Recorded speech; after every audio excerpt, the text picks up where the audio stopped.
Здание приобретает вид будущего детского сада. Фундамент и другие монолитные работы были сделаны в кратчайшие сроки. Строительство детского сада, рассчитанного на 220 мест, ведется в рамках нацпроекта «Демография» по всем современным строительным нормам. Рабочие трудятся с минимальными перерывами, ведь в зимнее время самое главное – завершить все уровни, чтобы вода не попадала в здание. 2 этажа уже почти завершены. Впереди крыша и другие работы.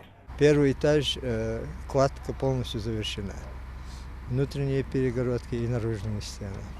На втором блоке первый этаж завершенный по бетонным работам, второй сейчас ставится опалубка.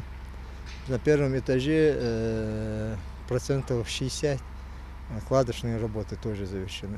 В новом садике для самых маленьких будет все необходимое. Просторные комнаты и спальни, игровые площадки, столовая, раздевалки, санузел. Адам Картоев живет в селении Инарки всю жизнь. Сам в садик не ходил, не было возможности. Ближайшие дошкольные учреждения находятся в Малгобеке.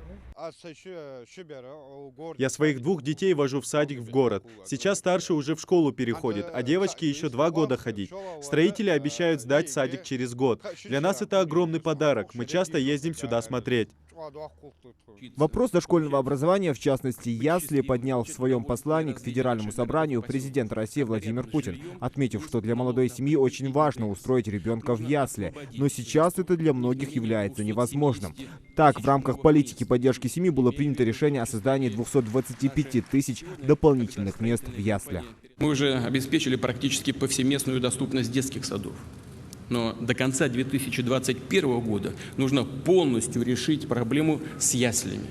Создать в них не менее 270 тысяч новых мест, включая негосударственный сектор. Причем 90 тысяч мест должно быть создано уже в этом году. Всего же за 3 года на эти цели должно быть направлено 147 миллиардов рублей из федерального и региональных бюджетов. Добавлю, что запись в ясли, в детский сад, оформление льгот, пособий, налоговых вычетов, о которых я уже говорил и которые, надеюсь, еще мы с вами предложим, все это должно происходить без дополнительных заявлений. Первому в истории селения Инарки детскому саду обрадовались все без исключения, ведь дошкольное образование – хорошее подспорье для будущих школьников.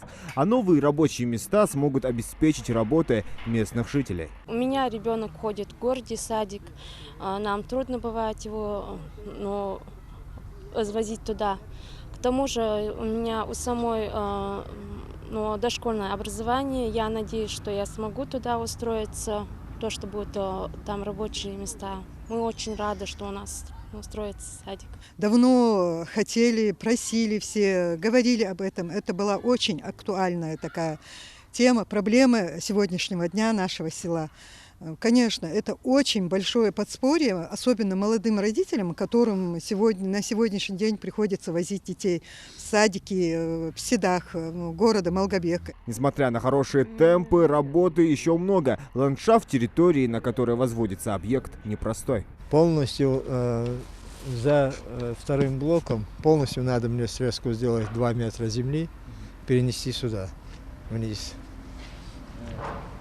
Вот это все забивается, вот по стене она будет где-то сантиметров 30, от верха стены 40.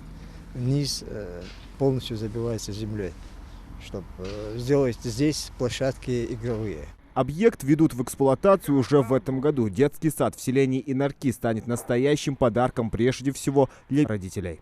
Зелимхан Калоев, Идрис Ижиев, Магомед Дидигов. Новости 24.